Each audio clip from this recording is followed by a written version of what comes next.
नमस्कार. तलाठी मित्र या आपल्या चॅनलवर सगळ्यांचं मनापासून स्वागत आहे. तलाठी असोत, महसूल अधिकारी असोत किंवा आपले शेतकरी बांधव, आपल्या सगळ्यांसाठी शासनाचे नवनवीन निर्णय आणि योजना अगदी सोप्या भाषेत समजून घेण्यासाठी चॅनलला नक्कीच सबस्क्राईब करा आणि हो, नोटिफिकेशन बेल सुरू ठेवायला विसरू नका. तर मंडळी, आज आपण एका फारच महत्त्वाच्या शासन निर्णयाबद्दल बोलणार आहोत. महसूल आणि वन विभागाने हा निर्णय जारी केलाय आणि तो आहे आपल्या गावाकडच्या रस्त्यांबद्दल. हो, म्हणजे ग्रामीण आणि शेतीचे जे रस्ते आहेत त्यांची मोजणी कशी होणार आणि त्यांना एक खास ओळख क्रमांक कसा मिळणार हे आपण सविस्तरपणे समजून घेणार आहोत. आजच्या या चर्चेत आपण काय काय पाहणार आहोत ते बघूया. सगळ्यात आधी शेत रस्त्यांची मूळ समस्या नेमकी आहे तरी काय, मग त्यावर शासनाने काय नवीन तोडगा काढलाय, ही सगळी प्रक्रिया प्रत्यक्षात कशी राबवली जाईल, प्रत्येक रस्त्याला एक युनिक कोड कसा देणार आहेत, या कामावर लक्ष ठेवायला कोणत्या समित्या असतील आणि शेवटी या सगळ्याचा आपल्यासाठी काय अर्थ आहे. चला तर मग सुरू करूया. चला, आपण एकदम मुळापासून सुरुवात करूया. कोणताही नवीन नियम समजून घेण्याआधी तो का आणला गेला यामागची कारणं समजून घेतली ना की सगळं सोपं होतं. आपल्या सगळ्यांच्या मनात हा प्रश्न कधी ना कधी येतोच की गावागावांमध्ये शेतरस्ते आणि पायवाटांवरून इतके वाद का होतात. बरं, यामागे काही ठोस कारणं आहेत आणि ती कारणं या शासन निर्णयाच्या प्रस्तावनेतच शासनाने स्पष्टपणे सांगितली आहेत. होतं काय की गावामध्ये नवीन पायवाटा, नवे रस्ते तयार होतात, पण सरकारी कागदपत्रांमध्ये म्हणजे रेकॉर्डमध्ये त्याची नोंदच होत नाही. अनेक ठिकाणी रस्त्यांवरच अतिक्रमण होतं, ज्यामुळे येण्या-जाण्याचा मार्ग बंद होतो आणि मग वाद सुरू होतात. आणि नोंदीच स्पष्ट नसल्यामुळं हे वाद सोडवणं महसूल यंत्रणेसाठी एक मोठं आव्हान बनतं. त्यात भर म्हणून आता शेती ट्रॅक्टरसारखी मोठी यंत्र आली आहेत, त्यामुळं पक्के आणि निश्चित रस्ते असणं खूप गरजेचं झालंय. याच सगळ्या समस्यांवर उपाय म्हणून हा निर्णय घेतला गेला आहे. तर या सगळ्या समस्यांवर एक ठोस उपाय म्हणून शासनाने हा महत्त्वाचा निर्णय आणला आहे. चला आता बघूया की याची मुख्य उद्दिष्टे नेमकी काय आहेत. या शासन निर्णयाचे 3 मुख्य उद्देश आहेत. पहिला म्हणजे गावातील सर्व ग्रामीण आणि शेत रस्त्यांच्या नोंदी अद्ययावत करणं, म्हणजे अपडेट करणं. दुसरा, त्या रस्त्यांवर झालेली सगळी अतिक्रमणे कायदेशीर प्रक्रियेने काढून टाकणं. आणि तिसरा, जो खूप महत्त्वाचा आहे, तो म्हणजे प्रत्येक रस्त्याला एक स्वतंत्र, एक युनिक ओळख क्रमांक देणं, जेणेकरून भविष्यात कोणताही गोंधळ होणार नाही. ही माहिती जर आपल्याला उपयुक्त वाटत असेल तर एक क्षण थांबा आणि तलाठी मित्र चॅनलला नक्की सबस्क्राईब करा. चला आता पुढे जाऊया आणि पाहूया की ही योजना प्रत्यक्षात कशी राबवली जाणार आहे. आता आपण येतोय सगळ्यात महत्त्वाच्या भागाकडे. ही संपूर्ण प्रक्रिया जमिनीवर प्रत्यक्षात कशी राबवली जाणार आहे. चला एक एक टप्पा अगदी सोप्या भाषेत समजून घेऊया.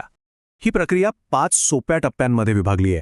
पहिल्या टप्प्यात काय होणार तर तलाठी, ग्रामसेवक, पोलीस पाटील आणि कोतवाल हे सगळे मिळून एक शिवार फेरी काढतील, म्हणजे गावाच्या शिवारात फिरून तिथल्या सगळ्या रस्त्यांची एक कच्ची यादी बनवतील. मग दुसऱ्या टप्प्यात ही यादी ग्रामसभेत मंजुरीसाठी ठेवली जाईल. एकदा ग्रामसभेनं मान्यता दिली की तिसऱ्या टप्प्यात ही अंतिम यादी तहसीलदारांकडे सादर होईल. चौथ्या टप्प्यात तहसीलदार ती यादी भूमी अभिलेख विभागाकडे पाठवतील अधिकृत मोजणीसाठी. आणि शेवटच्या 5व्या टप्प्यात त्या रस्त्यांवर काही अतिक्रमण आढळल्यास ते काढण्याची कायदेशीर कारवाई तहसीलदार सुरू करतील. आणि इथे एक सगळ्यात महत्त्वाची गोष्ट लक्षात घ्या. या पूर्ण प्रक्रियेमध्ये रस्त्यांची जी मोजणी आणि सीमांकन होणार आहे त्यासाठी भूमी अभिलेख विभागाकडून कोणतीही फी किंवा शुल्क आकारलं जाणार नाही. ही शेतकरी आणि स्थानिक प्रशासनासाठी खरंच एक खूप मोठी आणि दिलासादायक बातमी आहे.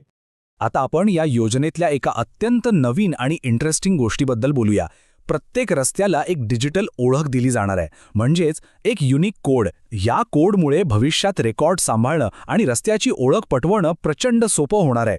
तर बघा, प्रत्येक रस्त्याला असा एक 11 अंकी युनिक कोड दिला जाईल. यात 5 भाग असतील. पहिला 2 अंकी जिल्हा कोड, मग 2 अंकी तालुका कोड, त्यानंतर 3 अंकी गाव कोड, मग 3 अंकी रस्त्याचा सिरियल नंबर आणि सगळ्यात शेवटी रस्त्याचा प्रकार दाखवणारं एक अक्षर. उदाहरण म्हणून पाहिलं तर जळगाव जिल्ह्यासाठी हा कोड 03 म्हणजे 03 ने सुरू होईल. या कोडच्या शेवटी जे एक अक्षर आहे ना, त्याचा पण एक खास अर्थ आहे. ABC हे कोड नकाशावर आधीच असलेल्या वेगवेगळ्या प्रकारच्या रस्त्यांसाठी आहेत. पण खास गोष्ट म्हणजे D हा कोड त्या रस्त्यांसाठी आहे जे वापरात तर आहेत पण अजून नकाशावर आलेले नाहीत. आणि E हा कोड खास आपल्या शिवार रस्त्यांसाठी किंवा पाणंद रस्त्यांसाठी आहे. म्हणजे आता प्रत्येक प्रकारच्या रस्त्याची नोंद होणार आहे. आता एवढा मोठा कार्यक्रम यशस्वीपणे राबवायचा असेल तर त्यावर योग्य देखरेख असणं खूप गरजेचं आहे. म्हणूनच शासनाने जिल्हा आणि तालुका पातळीवर खास समित्या तयार केल्या आहेत. जिल्हा स्तरावर जिल्हाधिकाऱ्यांच्या अध्यक्षतेखाली एक कार्यकारी समिती काम करेल. यामध्ये जिल्हा परिषदेचे मुख्य कार्यकारी अधिकारी, पोलीस अधीक्षक आणि भूमी अभिलेखचे जिल्हा अधीक्षक हे सदस्य म्हणून असतील. इतके वरिष्ठ अधिकारी असल्यामुळे संपूर्ण जिल्ह्याच्या कामावर प्रभावीपणे लक्ष ठेवलं जाईल आणि काही अडचण आल्यास त्यावर लगेच तोडगा काढता येईल. आता जर आपल्याला या शासन निर्णयाचा अगदी सविस्तर अभ्यास करायचा असेल तर त्याची मूळ प्रत म्हणजेच ऑफिशियल PDF आपल्यासाठी खूप उपयोगी ठरू शकते. ही संपूर्ण PDF आपल्याला हवी असेल तर एक सोपं काम करा. खाली कमेंट बॉक्समध्ये आपला व्हॉट्सअप नंबर टाका. आम्ही ती PDF थेट आपल्या व्हॉट्सअप नंबरवर पाठवून देऊ. चला तर मग या संपूर्ण विश्लेषणाच्या शेवटी आपण सगळ्यात महत्त्वाचे मुद्दे पुन्हा एकदा थोडक्यात आणि सोप्या शब्दात पाहूया, जेणेकरून ते आपल्या कायम लक्षात राहतील. तर लक्षात ठेवण्यासारखे मुद्दे कोणते? 1. आता शेत रस्त्यांच्या नोंदींसाठी एक प्रमाणित आणि निश्चित कार्यपद्धती आली आहे. 2. या कामात तलाठी आणि ग्रामसेवकांची भूमिका अत्यंत महत्त्वाची असणार आहे. 3. प्रत्येक रस्त्याला आता एक युनिक कोड मिळणार आहे, ज्यामुळे त्याची ओळख सोपी होईल. 4. अतिक्रमण काढण्यासाठी एक कायदेशीर मार्ग तयार झाला आहे. आणि या सगळ्याचा शेवटचा आणि सगळ्यात महत्त्वाचा परिणाम म्हणजे गावातील जमिनीचे वाद कमी होतील आणि शेतकऱ्यांसाठी वाहतूक करणं सोपं होईल. अशीच महत्त्वपूर्ण आणि सविस्तर माहिती, तीही अगदी सोप्या भाषेत मिळवण्यासाठी तलाठी मित्र या आपल्या चॅनलला सबस्क्राईब करायला अजिबात विसरू नका. हा महत्त्वाचा शासन निर्णय समजून घेण्यासाठी आपण आपला वेळ दिला त्याबद्दल आपले खूप खूप धन्यवाद.